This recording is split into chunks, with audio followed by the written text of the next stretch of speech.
Dahil ubong-ubo ho ako nung Pasko pa ito, 2024 na ngayon. Daga po ako ng luyang dilaw na may kasamang kalamansi at honey. Tapos na rin po akong maggamot pero di pa rin mawala. So try po natin itong luyang dilaw, turmeric yan, turmeric po and kalamansi with honey. Yan. Ba't kaya ito tinawag na turmeric? Luya din naman to. Yung isa ginger, ito turmeric.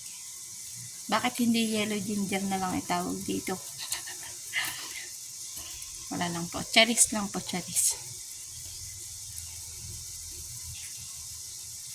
Try nyo din guys. Baka effective po sa ubo nyo.